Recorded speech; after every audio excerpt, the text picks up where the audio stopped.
It is John Pollock, joined by Jack Wannan, as we are going into a pretty sizable weekend in combat sports. We have Netflix diving headfirst into the world of boxing, however you want to classify tonight's show at AT&T Stadium, and then UFC 309, headlined by who's going to fight Tom Aspinall, the question of the week.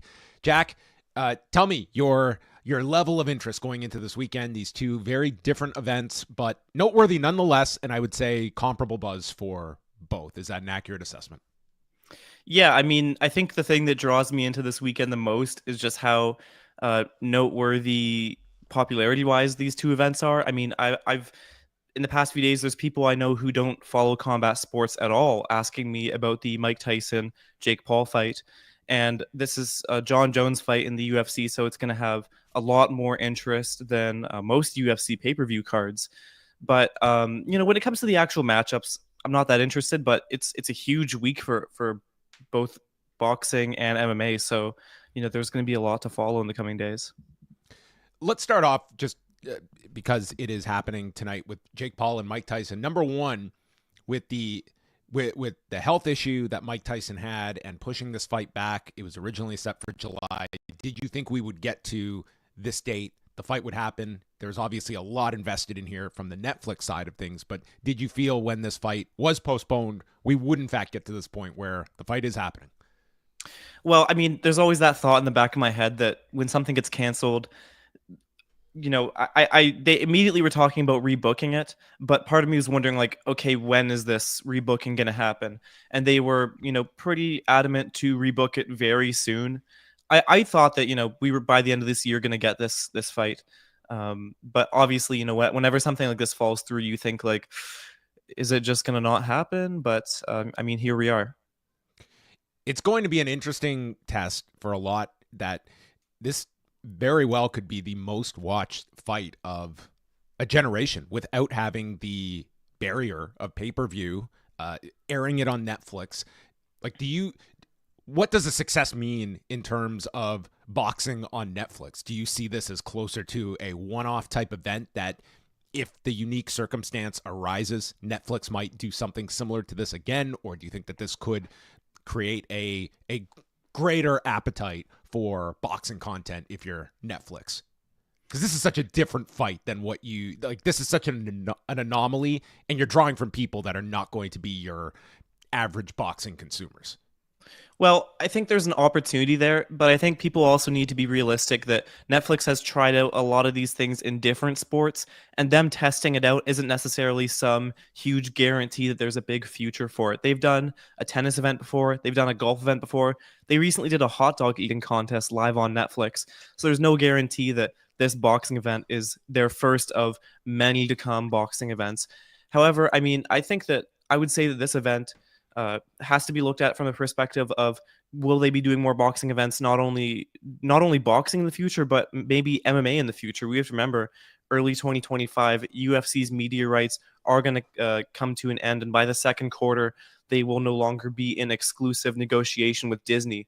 That means a Netflix, if they wanted to, could enter into some sort of agreement with the UFC, whether it be all of their media rights or just something like, a few shows a year, because that's a possibility that we could see as well.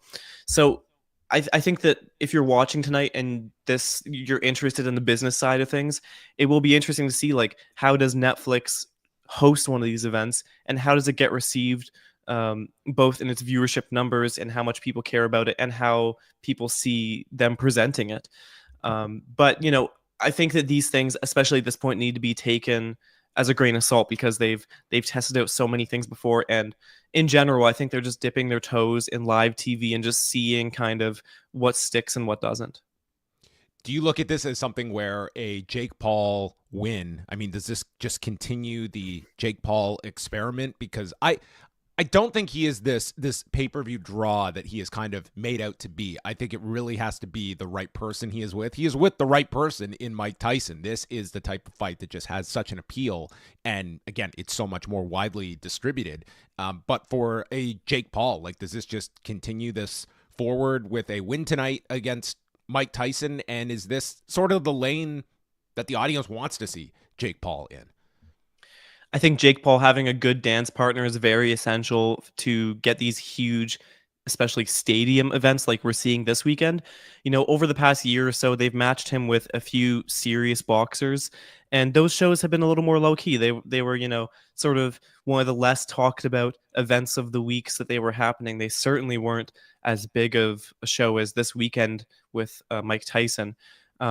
But I think that no matter what happens this weekend, win or loss, I don't think the Jake Paul boxing experiment necessarily comes to an end. He's taken a loss before. He took a loss to Tommy Fury in 2023, and he just kind of kept chugging along from there. His next fight was Nate Diaz, which was a pretty big fight right after. So I don't know. I obviously a loss would take something away from him, and a huge part of this is who he is facing, not just the fact that he's boxing. I think the novelty of that wore off 3 years ago. But yeah, I don't see the Jake Paul experiment ending after this weekend.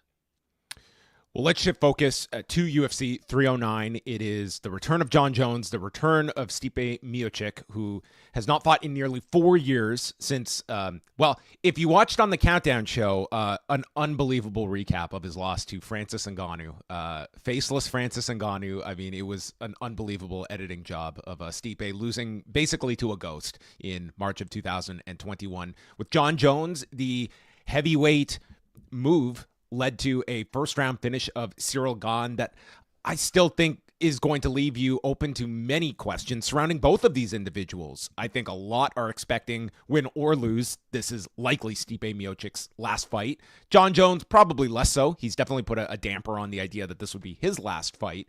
But it seems like all of the oxygen this week has been sucked up around Tom Aspinall. Has that been your observation of fight week?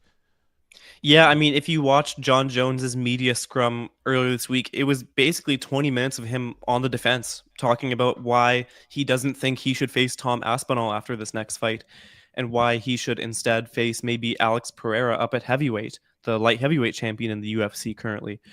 Yeah, that's been a huge discussion around this week. I think it's just, a lot of the people finding things to talk about in the lead up to the fight because there's not much else to talk about right now. That's probably going to be maybe something that will come back next week after the fight actually happens. But yeah, I mean, Jon Jones's explanation for not unifying the division's championships against Tom Aspinall is a little confusing. And does it always make sense? No, not really. I mean, his explanation earlier this week is that why would I face someone who's bigger and younger than me when I can face someone like Alex Pereira who is around my age and around my weight? Well, I don't know. You moved up to heavyweight? Yeah, this was your decision. Like if you're a defending champion, you have to face like the next guy who's in line. Well, you don't have to, I guess, but you should. That's how it works usually. Like I don't really understand the logic, and it doesn't make a lot of sense. But I mean, the big question I really do have after this weekend is if Jon Jones wins, and that's my pick. He's a huge favorite in this fight against Miocic, who hasn't scored a win since 2020, I think. 2020 against Daniel Cormier was his last win. I think he hasn't won against an active UFC fighter, like someone who's still on the roster right now. So I think that the big question coming into this weekend is if Jon Jones wins, what's going to happen with the division? Like, are we going to have someone like Tom Aspinall who's going to cross past the year mark as the interim champion and maybe defend his belt for the second time as interim champ, something that's never happened in the promotion's history? I think that would be a bad look for the promotion if they have an interim champion who not only is more active than the main champion, but also someone who is in this interim spot for more than a year. And unless they can somehow convince Jones to change his mind, it seems like we're on course for that happening. Well, it certainly is painting the picture for a conflict as we have seen in the last year plus. I mean, Dana White has been extremely reverential towards Jon Jones and beating the drum of Jones as the greatest of all time, screaming at reporters, defending his position. And in this particular fight week, I mean, he's really put his opinion out there that it's Tom Aspinall or bust for the winner Yeah. of this fight. That's clearly the direction they want to go in. And I mean, they can probably make an exceptional offer that Jon Jones eventually fights Tom Aspinall. The reaction at the press conference this week certainly just kind of added more wind to those sails. On top of it, I think that it's the fight that everyone is clamoring for. Is there a danger in overlooking Stipe Miocic in this fight? I know he is a massive favorite here. Are we is there an alternate universe here where these plans get thrown on their head?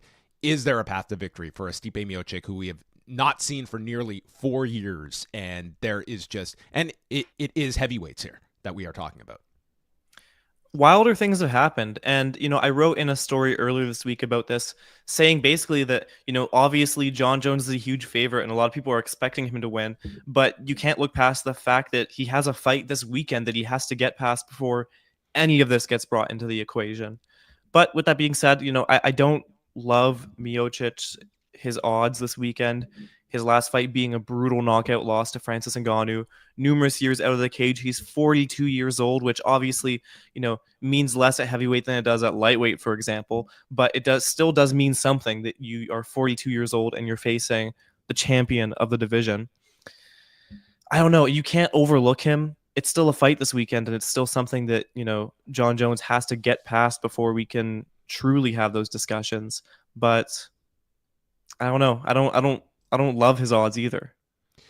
Do you feel there's a part of Jon Jones who is very hyper aware of his image, of what is said online about him, that he felt by the time we get to fight week that this will feel like, in his mind, this was a gigantic fight, Jon Jones versus Stipe Miocic. And 5 years ago, I think this would have been a blockbuster fight for many people, of Jones moving up to heavyweight. By 2024, all of the conversation is just that Stipe is just in the way of getting to these other more appealing fights. But do you sense a frustration that Jon Jones feels this is this gigantic fight and the public is not necessarily receiving it as such? I can't get in the head of Jones, for example, but I would honestly go farther and say that this is probably frustrating for everyone involved. The fact that, the UFC wanted this to be a huge fight. That's why they, when it was canceled from last year's Madison Square Garden show, they held it until the next Madison Square Garden show. They see this as a huge super fight. And like you said, if it happened, let's say 5 years ago, it would have been a huge super fight. I don't see this as a huge matchup these days. Obviously it's two names who are incredibly decorated, have a ton of history in the UFC and a ton of name value, but they're just not the same interesting name that they were before. This is one of those matchups that is maybe will be looked back on as like a what could have been. What if we saw this all these years ago when Miocic was still heavyweight champion and Jon Jones was still just coming off his light heavyweight run? I mean, sadly, we're never going to see that.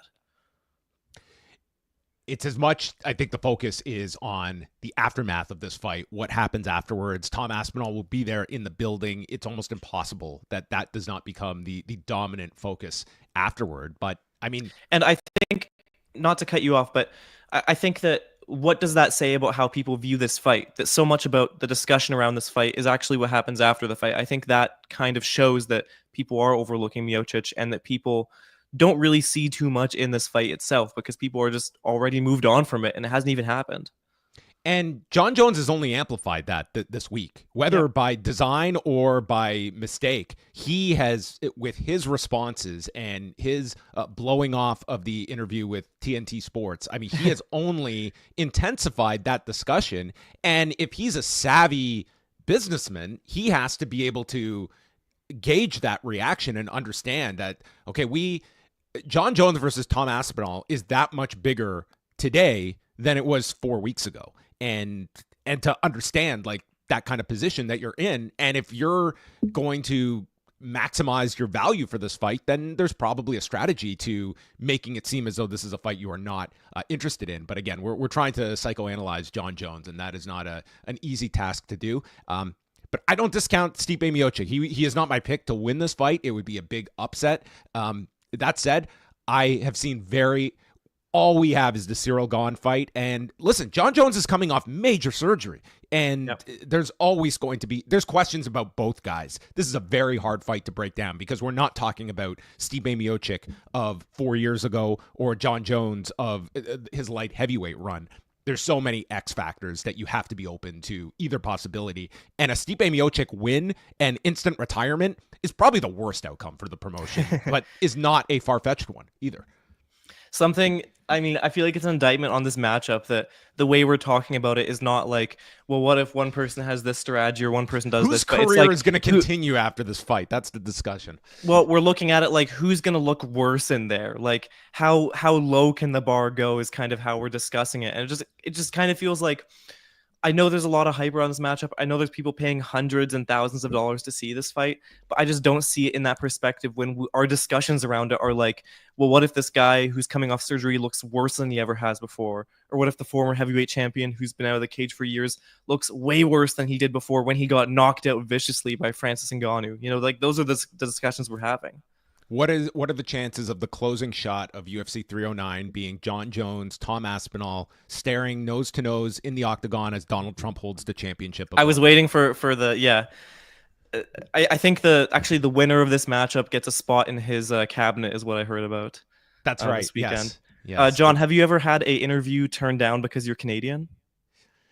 An interview turned down because I'm Canadian. Oh, that's a good point. Not because I'm Canadian. I have had interviews turned down because of who I am, but not because of my nationality. So I'm not at the level of yes, the individual with TNT Sports whose name escapes me was. If you missed this clip, the funny part is what they got footage wise out of this is way better than had they got their interview with John Jones. You had Jones entering the media setup for the broadcast partners, and he's sitting down and recognizes that this is a guy that does do broadcast work with Tom Aspinall, and he kind of senses what he's going to be asked. So he sits down, seems pleasant, and then, I'm not going to do this interview, and just gets up and leaves. And was courteous to the guy afterward, but for TNT Sports, they got this great clip that probably got way more traction than a sit down with John Jones was going to provide for them.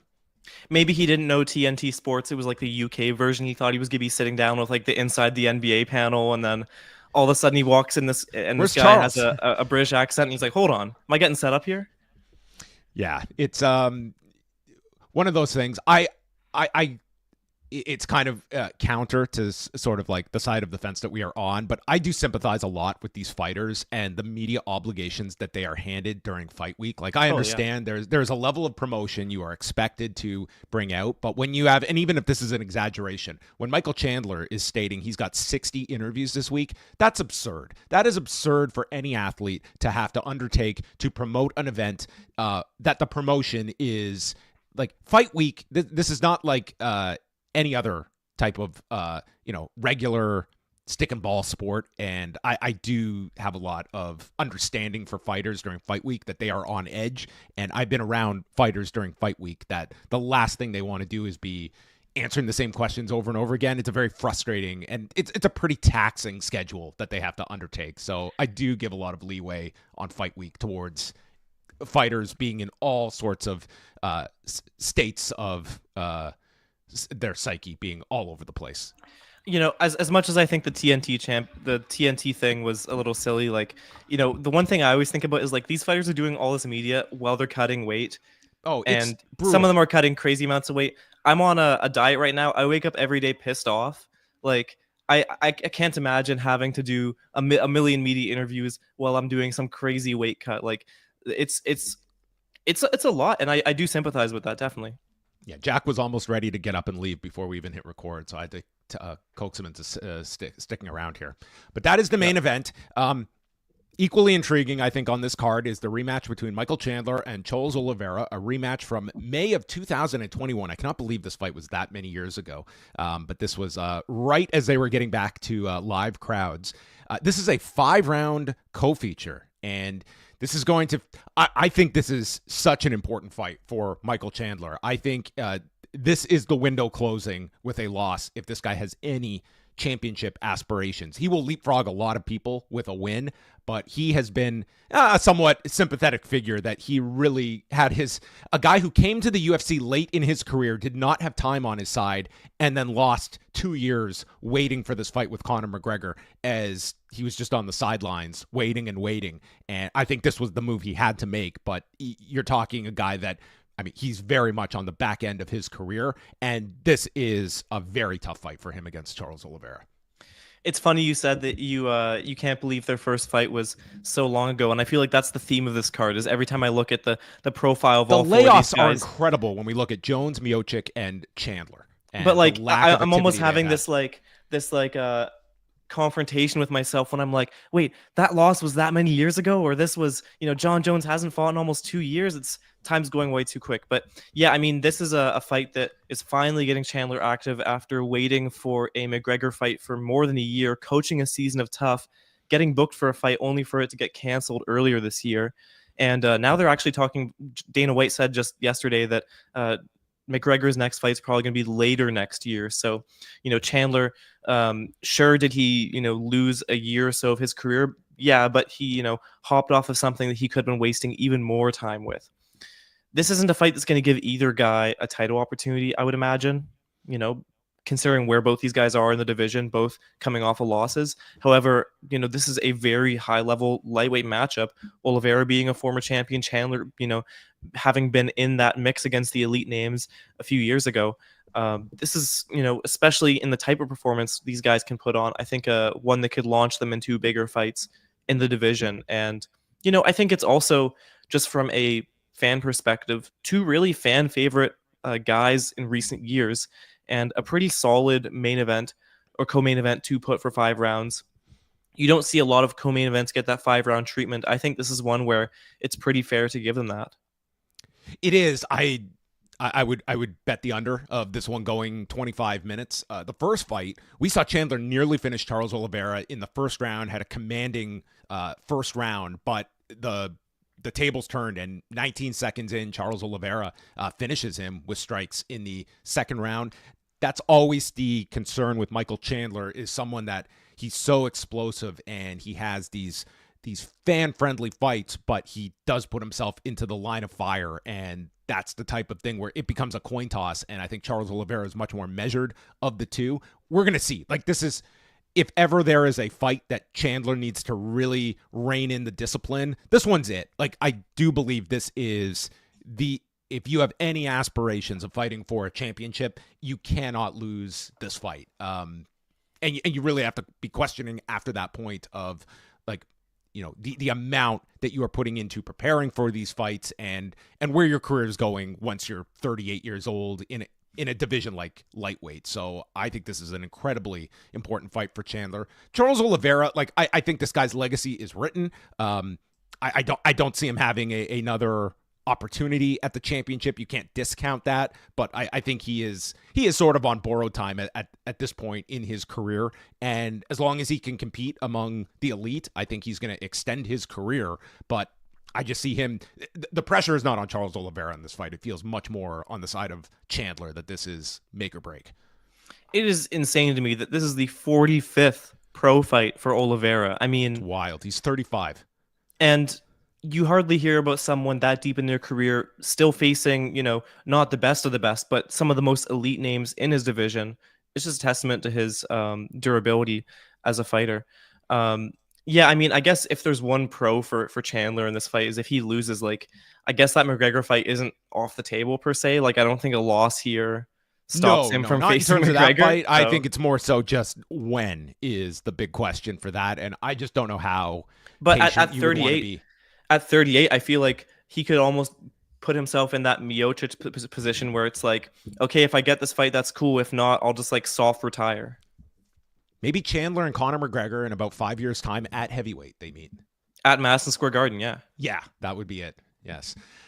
Let's chat a bit, some other notes on the card. We have Bo Nickel, who is 6-0, huge favorite on this card, over I believe minus 1,300 or so favorite against Paul Craig. How much of a test do you see this for Bo Nickel in terms of a step up at middleweight? He's getting the spotlight on the main card, and I think justifiably a major favorite here. Paul Craig is a submission threat, but I think stylistically this is a really tough fight for Paul Craig. It's a test for Bo Nickel in the sense that he hasn't received someone of this level yet in his career. But Paul Craig is a guy who, he's been struggling a lot recently. He's lost 4 of his past 5, and he's really been sort of brought into that gatekeeper role in his recent fights, facing a lot of up-and-coming guys. Brendan Allen, Caio Borralho in recent fights. And, I think that the odds here are pretty fair in the fact that Bo Nickel's a huge favorite. This is kind of like a showcase fight for him, in my opinion, and that's why they have him so high on the card. Is they obviously want him to have another dazzling performance and really impress people. He's one of those guys, one of those few guys where the UFC machine is really behind him, and they specifically want to see him succeed and sort of have that Sean O'Malley story of slowly making his way up to the top. You also have Mauricio Rufy on this opening up the pay-per-view card. This is going to be a 165-pound catchweight fight with Yamis Yontop, as his pronunciation from his mouth pronounces his name. He missed the catchweight limit earlier today, so the one weight miss on today's card, or Saturday's card, but that will be opening up the show. Rufy came off the Contender Series and then blitzed through Jamie Mullarkey in his UFC debut back in May, and I would say very similar, that here is someone that they see a lot of, they're placing that spotlight on, putting him onto the main card, and your potential to have kind of a fireworks finish to open up the card, I think, is what this is kind of feeling like it is set up to be. John, I'm so glad you brought up this fight because it lets me talk about one of my sort of nerdy favorite topics in the sport as of late, and it's the fact that Rufy comes from this Fighting Nerds gym in Brazil, which has like 4 different guys on the rise right now in the UFC. And like when you talk about just sort of gyms in general, they're like probably the most interesting gym in the sport. That last weekend they had Carlos Prates score a first-round knockout win against Neil Magny, and he's a super rising name. They have Borralho, who I just mentioned, and they have Jean Silva, who has picked up some UFC wins and is yet to lose since joining the promotion as well. I don't know what they're cooking in that promotion, but they're doing something where they have this surge of people who are all on the rise in the promotion. Rufy's 28 years old. He's 10-1. And like you said, he's incredibly explosive. It's going to be really interesting to see what he does this weekend and if the hype train for that gym can continue. And I think we'd be remiss if you do get out your magnifying glass and stare down the undercard. You will find former middleweight champion Chris Weidman, who, perennially, I think, back against the wall as he pushes his limits at the age of 40. Citing this week, he's had 30 surgeries. Just unbelievable, including that nasty leg break of a few years ago against Uriah Hall. And then coming back, I thought he fought very well, even in defeat against Brad Tavares, and then got a technical decision win, which was changed against Bruno Silva, which was just marred by fouls and really not a glowing win, I would say. He's in tough here against Eric Anders, who sometimes can be, there's various, Eric Anders that show up in these fights. I don't know what more to say about Chris Weidman. I mean, this is not somebody that is anywhere near championship form. I think at this point he's, whether it's just going out on a win here in his home state or something like that, like this man certainly feels like he's at the finish line of his career. You said he's in tough here, and I think that really applies to any matchup you give him at this point in his career. I mean, it would be a nice moment for him if this could be the fight where he, hangs him up. But, I don't know. He's had some bad nights at Madison Square Garden. Yoel Romero comes to mind. Oh, yeah. Yes, that was during the first Trump administration after his first election. So things come full circle. That was 205, right? That was UFC 205. Yeah, November 2016. Yeah, good card. A very good card.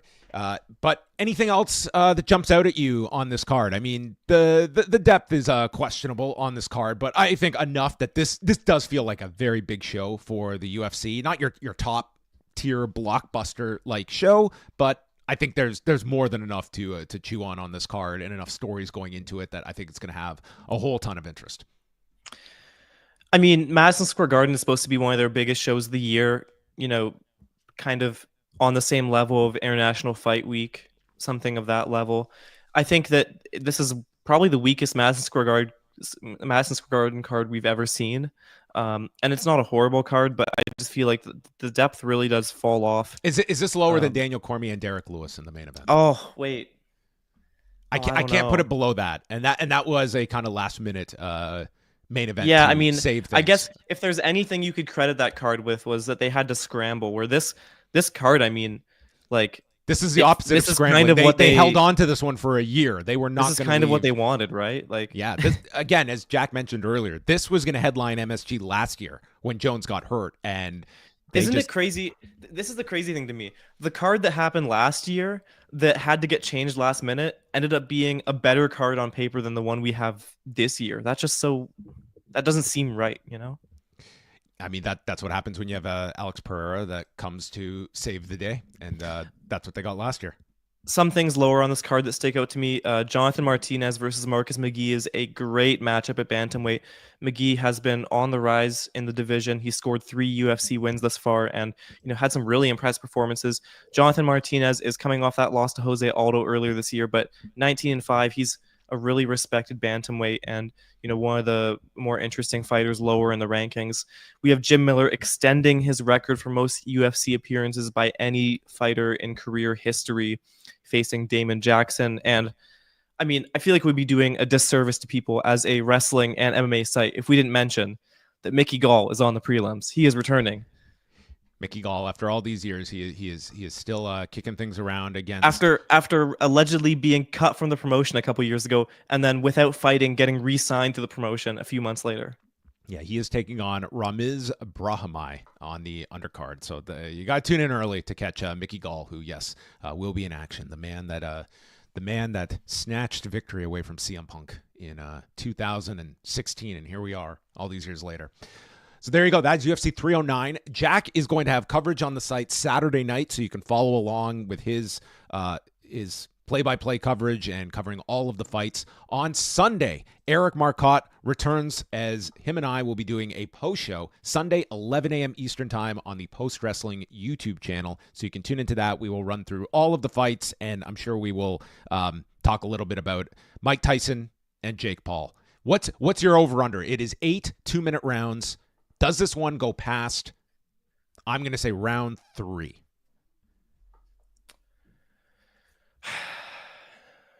I don't know. I mean, I'm in two camps. Either this ends early for Tyson, or Jake Paul wins a decision. That seems to be the two scenarios I've heard posited the most. I think it ends early, or it goes the distance in like a very like disappointing way that like everyone's like, oh, this is a really boring boxing match between a 58-year-old and a guy who isn't of a high level. So I mean, I don't know. Part of me thinks like this fight is just to annoy everyone, is going to go the distance and not give the result that literally everybody's tuning in to see. I want the most chaotic outcome possible, barring either man's health being compromised. I want these two to be able to... No contest, first round, low blow. Eye poke, sure. Let's just go for it. I mean, this is the circus. Let's deliver the circus. That's what you're getting tonight on Netflix. Jack, thank you as always. Tell me a little bit about your piece that is up now on Winnipeg Pro Wrestling and anything else that you're working on. Yeah. So last month I was able to go to Winnipeg and see Winnipeg Pro Wrestling's event at the Burton Cummings Theater. It's a theater that can seat up to about 1,500. I think they filled it with more than 1,200 people, and it was just, I was told it was their biggest... 1,400 with comps, and they sold over 1,200 tickets. Like, very impressive numbers. Yeah. So just unreal numbers, especially for a promotion that isn't a even something like a GCW, for example, like these touring acts that we see going around North America. It's just a promotion based in one city. This was their biggest event ever. And I went there with the goal of figuring out like what is bringing these huge numbers of fans there. And what I sort of figured out in my work is that it's not that they're bringing in tons of international talent that's attracting these people. Like, they do that. There was Mustafa Ali, Dijak, Matt Cardona was on this card, but it's the fact that they're just building these really great stories with their local talent over the course of their events in the year, and they're really, taking the steps to make sure these fans know the storylines. Fans get magazines when they walk in that have a recap of all the recent events and the storylines that are on the line on that show. And it's created this fan base where there's some people I spoke to at the event who I said, what other wrestling other than WPW do you watch? And they said, we don't really watch wrestling other than WPW. And I think that just shows this sort of atmosphere, like within its own bubble, that WPW has created to cause this success.